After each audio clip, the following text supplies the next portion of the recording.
Descubrí que mi papá habla de mí como si fuera un héroe, pero a mí me trata como un chiste. Hola a todos. No sé bien por qué estoy escribiendo esto aquí, pero necesito sacarlo de mi sistema antes de que me ahogue. Tal vez alguien haya pasado por algo similar. Tengo 19 años, estudio primer año en la universidad y vivo en casa con mi padre. Tengo un trabajo de medio tiempo en la biblioteca del campus, nada del otro mundo, pero me da para mis gastos y para mantener cierta independencia. Lo que nadie sabe es que me encanta escribir. Poemas, cuentos cortos, ensayos, es mi pequeño secreto, ni siquiera mi padre lo sabe. Especialmente mi padre, mi papá Héctor es complicado. Exmilitar, ahora es un conferencista motivacional bastante conocido en el circuito local. De esos que llenan auditorios con empresarios y les cuentan historias inspiradoras sobre cómo superar la adversidad y encontrar la fuerza interior. Siempre ha sido así, grande, ruidoso, seguro de sí mismo. Ocupa toda la habitación cuando entra. Mi madre murió cuando yo tenía 12 años. Cáncer. Desde entonces, mi padre se convirtió en una especie de figura mítica para todos, excepto para mí. Conmigo es sarcástico o indiferente. Todo lo que hago le parece blando. Cuando decidí estudiar literatura en vez de ingeniería, apenas me habló por una semana. Cuando mencioné que me gustaba trabajar en la biblioteca porque era tranquilo, se rió y dijo: claro, escondido entre libros, muy Lucas, como si mi nombre fuera sinónimo de cobardía, pero ayer pasó algo que me dejó completamente confundido. Estaba en la biblioteca, catalogando unos libros nuevos cuando escuché una voz familiar desde la computadora de mi compañera. Era mi padre. Daba una charla en vivo en la Universidad Nacional. Me acerqué sin pensarlo. Ella me sonrió: no es genial, tu papá está dando la conferencia inaugural del semestre. No dije nada, me quedé ahí paralizado escuchando. Hablaba sobre resiliencia, sobre cómo las personas enfrentan el dolor. Y entonces lo escuché decir: mi hijo, por ejemplo, perdió a su madre cuando apenas era un niño. Pero nunca dejó que eso lo definiera. Es un ejemplo de superación silenciosa, de humildad, de fuerza interna. Mientras yo me derrumbaba, él mantenía la casa en orden. Mi pequeño héroe, le digo a veces, aunque él no lo sepa. Mi pequeño héroe. Estaba hablando de mí. El mismo hombre que ayer me dijo que dejara de lloriquear porque la lavadora no funcionaba. El mismo que se burla cuando me ve leyendo poesía. Llegué a casa temblando. Quería confrontarlo, preguntarle qué significaba todo eso. Él llegó tarde, como siempre. Me armé de valor y le pregunté cómo había ido su charla. Bien, dijo mientras revisaba su teléfono. Lo normal. ¿Hablaste de mí?, pregunté. Me miró por encima de sus gafas. De ti. ¿Por qué hablaría de ti en una conferencia profesional? Sentí calor en mis mejillas. No sé, pensé que quizás. Lucas me interrumpió con ese tono que usa cuando cree que estoy siendo ridículo. Otra vez llorando por tonterías. Ve a dormir, mañana tienes clase temprano. Y eso fue todo. Me fui a mi habitación sintiéndome más pequeño que nunca. No había imaginado lo que escuché. Era su voz hablando de su hijo, de mí, pero el hombre que describía no existía, o al menos no existía para él en casa. Esa noche no pude dormir. Algo se había roto dentro de mí, pero también algo había despertado. Una pregunta que me atormentaba: ¿quién era yo para mi padre? ¿Una persona real o solo un personaje conveniente para sus historias? Al día siguiente, en vez de ir directamente a clase, me quedé en la biblioteca. Busqué en YouTube. Héctor Morales conferencias. Apareció una lista interminable. Elegí una al azar de hace 6 meses. Cómo manejar el duelo con dignidad en un congreso de psicología. A los 15 minutos, ahí estaba yo otra vez. Mi hijo, tras la muerte de su madre, asumió responsabilidades que niños de su edad no deberían enfrentar. Mientras yo me hundía en el alcohol durante meses, él cuidaba del hogar, se preparaba solo para ir a la escuela, incluso intentaba consolarme a mí. Superó el duelo con una madurez que aún hoy me sorprende. Mi boca se abrió de la impresión que nada de eso era cierto. Mi padre nunca tocó el alcohol. Fue frío, distante, pero nunca un alcohólico. Y yo no cuidé ningún hogar. Mis tías venían todos los días. Me llevaban comida, limpiaban la casa, me ayudaban con las tareas. Yo solo. Existía, sobrevivía como podía a la ausencia de mi madre y a la indiferencia de mi padre. Seguí buscando. Encontré más de 10 charlas donde mencionaba a su valiente hijo. En cada una, la historia cambiaba ligeramente. En algunas yo era casi un santo adolescente que lo había salvado de la depresión. En otras, un niño prodigio que sacaba notas perfectas mientras lidiaba con el duelo mentira. Casi repruebo ese año. En todas, yo era algún tipo de héroe silencioso, pero en casa era el sensible, el soñador, dicho con ese tono de quien encuentra algo defectuoso en su hijo. Nunca un héroe, nunca alguien admirable. La realización me golpeó como una bofetada. Mi padre no me admira a mí. Admira un concepto, una versión ficticia que le sirve para sus charlas. Y eso dolía más que si no hablara de mí en absoluto. Esa tarde tenía clase de análisis literario. La profesora Martínez había pedido un ensayo personal. Me senté frente a mi computadora y, sin pensarlo demasiado, escribí el título: Mi padre me inventó. Las palabras fluyeron como si hubieran estado esperando años para salir. Escribí sobre vivir a la sombra de una versión idealizada de mí mismo. Sobre ser dos personas, el héroe de las conferencias y el chico decepcionante de la casa. Cuando entregué el ensayo una semana después, la profesora me llamó a su oficina. Pensé que había problemas, pero sus ojos brillaban con entusiasmo. Lucas, esto es extraordinario. La honestidad, la vulnerabilidad, hay un concurso nacional de ensayo literario. El tema es identidades fragmentadas. Deberías participar con esto. Mi estómago se contrajo. No puedo. Mi padre. No tiene que saber que eres tú, dijo ella. Podrías usar un seudónimo. La idea se quedó conmigo durante días. Atreverme a contar mi verdad, exponerme así. Finalmente, tomé una decisión intermedia. Crearía un perfil anónimo en un foro literario y publicaría fragmentos del ensayo. Si la reacción era terrible, no lo enviaría al concurso. Lo hice una noche, temblando frente a la pantalla. Usé el seudónimo El Hijo Inventado. Publiqué y me fui a dormir, convencido de que nadie lo leería. Me equivoqué. Para la mañana siguiente, el post tenía cientos de comentarios. Personas compartiendo historias similares. Padres que los usaban como trofeos, pero no los veían como personas. Hijos viviendo bajo el peso de expectativas imposibles. Mi historia había tocado algo profundo. En los días siguientes, el post se compartió miles de veces. Blogs literarios lo comentaban. Un sitio de psicología lo citó como ejemplo del síndrome del hijo idealizado. Me sentía expuesto y reivindicado a la vez. El golpe final llegó 2 semanas después. Mi padre daba una entrevista en un podcast popular sobre paternidad. Lo escuché por curiosidad morbosa. El entrevistador mencionó: ha circulado un ensayo anónimo que se ha vuelto viral, sobre padres que hablan de sus hijos como héroes, pero no los valoran en privado. ¿Qué opina de eso? Mi corazón se detuvo. Lo leí, respondió mi padre con voz solemne. Es poderoso, y probablemente cierto para muchas familias. Algunos padres creamos mitos en lugar de ver a nuestros hijos como son. Es más fácil hablar de ellos que hablar con ellos. Ahí estaba otra vez, el hombre sabio, empático, reflexivo. El hombre que nunca veía en casa. La paradoja se intensificaba. Yo era más valorado en silencio, en el anonimato, que como Lucas, su hijo de carne y hueso. El punto de quiebre llegó una semana después. Era domingo y mi tía Carmen vino a cenar. Durante el postre mencionó: Héctor, ¿leíste ese ensayo que anda circulando? El de mi padre me inventó. Me hizo pensar en tantas familias, en cómo a veces los padres ven lo que quieren ver. Mi padre sonrió, ese gesto practicado que usa en televisión. Sí, lo comenté en el podcast de Ramírez. Es interesante. Interesante, repetí en voz baja. Algo en mí se rompió. 19 años de buscar su aprobación, de intentar ser suficiente. 19 años de escucharlo alabarme en público y menospreciarme en privado. Solo interesante, dije más fuerte. Ambos me miraron sorprendidos. Yo nunca alzaba la voz. Lucas, comenzó mi padre con tono de advertencia. No, lo interrumpí, no más Lucas con ese tono. ¿Sabes quién escribió ese ensayo? Yo lo escribí. El silencio cayó pesado como plomo. Mi tía dejó caer su tenedor.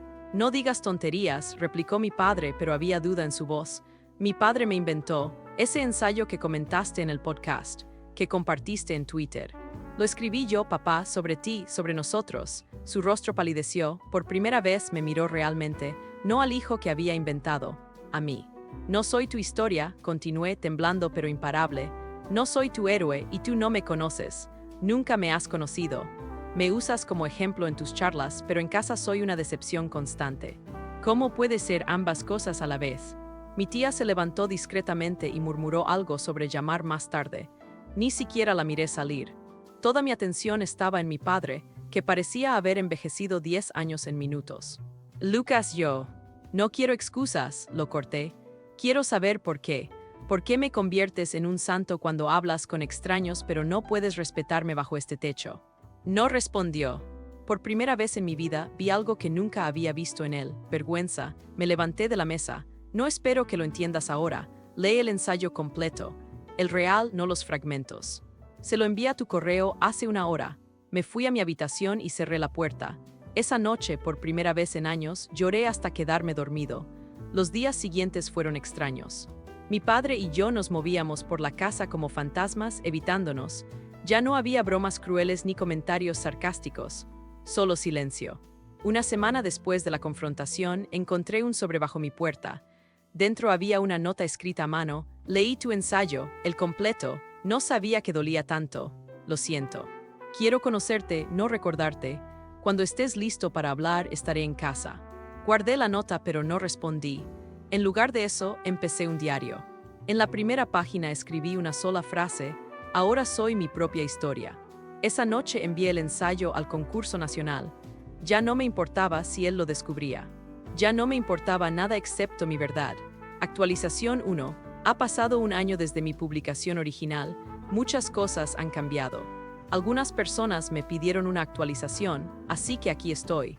Gané el concurso nacional de ensayo. El premio incluía una beca parcial que me permitió mudarme a una residencia universitaria. No he vuelto a casa desde entonces. Siento culpa a veces, pero también una libertad que nunca había experimentado. Mi padre y yo apenas hemos hablado. Alguna llamada ocasional, mensajes en fechas importantes. Superficial, cordial, como dos conocidos, no como padre e hijo. Él ya no hace chistes a mi costa, pero tampoco me conoce mejor. Supongo que ambos necesitamos tiempo. En la universidad me inscribí en un taller de escritura creativa. La profesora, una escritora publicada, nos animó a compartir textos personales. Con nerviosismo, leí fragmentos de mi diario, donde reflexionaba sobre el año transcurrido, sobre aprender a definirme sin la sombra de mi padre. La reacción de mis compañeros me sorprendió. Muchos se acercaron después de clase. Mi madre hace lo mismo, dijo una chica. Mi padre me compara constantemente con una versión de mí que no existe, comentó otro. No estaba solo. Me sugirieron que publicara mis reflexiones. La revista estudiantil buscaba textos para su edición especial sobre relaciones familiares. La idea me aterrorizó. Una cosa era escribir anónimamente en un foro, otra muy distinta poner mi nombre real en algo que mi padre definitivamente leería. Pero ya no era el mismo Lucas de hace un año. Después de muchas revisiones, envié una carta abierta titulada «No quiero ser tu orgullo si no puedes quererme cuando fallo». No era un ataque. Era una invitación a vernos como realmente somos, imperfectos y humanos. La revista se publicó un miércoles. El viernes recibí un sobre por correo campus. Dentro había una fotografía mía de niño, pescando con mi padre. Yo tendría unos 7 años. Sonreía mostrando un diente que me faltaba. Mi padre me miraba, no a la cámara. En el reverso, su letra: yo me inventé un héroe para no enfrentar a mi hijo real. Perdón. No respondí, todavía no estaba listo. Pero guardé la foto en mi diario, junto a la primera nota que me había dejado. Pequeños pasos hacia algo que no tenía nombre aún. Actualización 2. Han pasado 3 años desde mi publicación original. Tengo 22 años ahora y estoy a punto de graduarme. Mucho ha cambiado, pero algunas cosas permanecen iguales. Mi ensayo y la carta abierta que escribí se convirtieron en algo más grande de lo que jamás imaginé. Una productora independiente me contactó hace 6 meses. Estaban preparando un documental llamado Los hijos invisibles, sobre jóvenes que viven a la sombra de las expectativas de sus padres. Habían encontrado mi carta en la revista universitaria y querían entrevistarme. Mi primera reacción fue decir no. Había logrado cierta paz. ¿Para qué remover todo otra vez? Pero entonces el director mencionó algo que cambió mi perspectiva. También queremos entrevistar a los padres. Si están dispuestos, claro. Mi padre en un documental hablando sobre nuestra relación parecía imposible, pero cuando le escribí explicando el proyecto, respondió en menos de una hora: acepto, es hora de hablar de verdad. Las filmaciones fueron extrañas. Nos entrevistaron por separado primero. Yo en mi residencia universitaria, él en su oficina llena de premios y reconocimientos. Hablé sobre crecer sintiéndome invisible en casa pero hipervisible en sus discursos, sobre el daño de ser idealizado, sobre el largo camino para encontrar mi propia voz. Cuando nos filmaron juntos fue incómodo. Estábamos en un café neutral, ni su territorio ni el mío, cordiales pero distantes. El director no buscaba una reconciliación forzada y se lo agradecí. Quería mostrar la verdad de nuestra relación, complicada, en proceso, sin final feliz garantizado. Hubo un momento durante la filmación que no olvidaré. El director preguntó, ¿qué es lo que más le duele de toda esta situación? Mi padre respiró hondo. Por un segundo, vi al hombre detrás del personaje público. Me duele haber tenido tan cerca a mi hijo real y haberlo ignorado por estar ocupado construyendo su mito. Lucas escribe de una manera que me hace sentir cosas profundas. Y pensar que pudo haberse perdido ese talento porque yo estaba demasiado ocupado empujándolo hacia lo que yo quería que fuera. Por primera vez, lloró frente a mí desde la muerte de mi madre. No supe cómo reaccionar. Parte de mí quería consolarlo, parte de mí pensaba que esas lágrimas llegaban muy tarde. El documental se estrenó hace 2 meses en un festival independiente. Es crudo, honesto, doloroso. No tiene un final feliz artificial. Termina con mi padre y yo sentados en silencio en ese café, ninguno sabiendo qué decir, pero al menos en la misma habitación, intentándolo. La repercusión fue inmediata. Padres y madres escribiendo para agradecer, para reflexionar sobre sus propias relaciones. Hijos reconociéndose en mi historia. Mi padre dejó de dar charlas sobre paternidad. En una entrevista posterior al estreno del documental, dijo algo que nunca esperé escuchar. Mi hijo no fue el héroe que conté en mis charlas. Fue más valiente aún, se atrevió a decirme la verdad cuando nadie más lo hacía. Esta vez, mientras lo escuchaba por televisión, no sentí rabia ni confusión. Porque esta vez no necesitaba que él dijera esas cosas para creerlas. Ya me las creía yo, todavía no vivimos juntos, todavía hay heridas que sanar, pero ahora cenamos juntos una vez al mes. Sin expectativas, sin máscaras. Solo un padre y un hijo aprendiendo a conocerse de nuevo. Actualización 3. 6 años han pasado desde aquel día en que escuché a mi padre llamarme su pequeño héroe mientras a mí me trataba como una decepción. Tengo 25 años ahora. La vida da vueltas inesperadas. Elena, mi pareja desde hace 3 años, está embarazada. 7 meses. Vamos a tener un niño. La noticia me llenó de alegría y de terror a partes iguales. ¿Cómo seré como padre? ¿Repetiré los mismos errores? ¿Crearé un personaje en lugar de ver a mi hijo? Estas preguntas me han perseguido durante el embarazo. Elena dice que es normal, que todos los futuros padres se cuestionan. Pero mi historia hace que estos miedos sean particulares, específicos. No quiero que mi hijo crezca sintiéndose como yo me sentí. Hace un mes tomé una decisión difícil. Visité a mi padre en su casa, la misma donde crecí, aunque ahora se siente extraña, como un museo de otra vida. No lo veía en persona desde la última filmación del documental. Aunque manteníamos nuestras cenas mensuales por videollamada, debido a que me mudé a otra ciudad por trabajo. Mi padre ha envejecido, ya no da conferencias, ahora escribe libros de autoayuda, más reflexivos, menos grandilocuentes. Está enfermo también. Nada terminal, pero sus manos tiemblan ligeramente cuando sostiene una taza. Nos sentamos en el porche, como solíamos hacer cuando mi madre vivía. Le conté sobre el embarazo, aunque ya lo sabía por nuestras llamadas. Le hablé de mis miedos. ¿Cómo evito convertirme en ti?, le pregunté sin filtros. No para herirlo, sino porque necesitaba saberlo. Se quedó callado un largo rato, mirando hacia el jardín que ya no mantiene tan bien como antes. No intentes evitar convertirte en mí, dijo finalmente. Intenta ser tú con tu hijo. Eso será suficiente. Hablamos del nombre del bebé. Elena y yo habíamos estado discutiéndolo durante semanas. Estamos pensando en Bruno, le dije. Era el segundo nombre de mamá. Mi padre se quedó muy quieto. Luego, para mi sorpresa, comenzó a llorar. No como en el documental, donde sus lágrimas parecían calculadas, perfectamente capturadas por las cámaras. Estas eran lágrimas reales, desordenadas, de un hombre mayor enfrentando el peso de sus decisiones. A ella le habría encantado, fue todo lo que pudo decir. Esa noche, mientras conducía de regreso a casa, me di cuenta de algo fundamental. Mi padre y yo nunca tendríamos una relación perfecta. Demasiado había pasado entre nosotros. Pero podíamos tener algo auténtico, por imperfecto que fuera. Y quizás eso era más valioso que cualquier historia inspiradora. Bruno nació hace 2 semanas. Pequeño, fuerte, con los ojos de Elena y dicen mi nariz. Mientras lo sostenía por primera vez, sentí un miedo paralizante y un amor abrumador. ¿Cómo proteger a este ser de mis propios defectos? ¿Cómo asegurarme de verlo como es y no como quisiera que fuera? Mi padre vino a conocerlo ayer. Se sentó con cuidado, con ese temblor más pronunciado en sus manos, y sostuvo a su nieto. No dijo nada inspirador ni profundo. Solo lo miró, realmente lo miró, de una manera que rara vez me miró a mí. Anoche, mientras todos dormían, escribí una carta, no para publicarla ni para compartirla.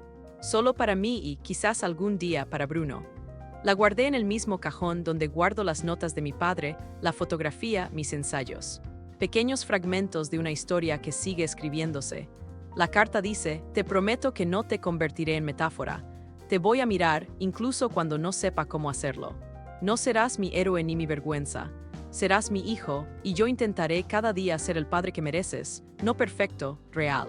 Y así, mientras Bruno duerme en la habitación de al lado, siento que un ciclo se cierra. No con venganza ni con reconciliaciones de película, solo con verdad, con la determinación de un hijo herido que ahora es padre y decide hacerlo diferente. Mi padre me inventó una vez. Yo tuve que desaprenderlo todo para encontrarme, pero a mi hijo le daré la libertad de inventarse a sí mismo.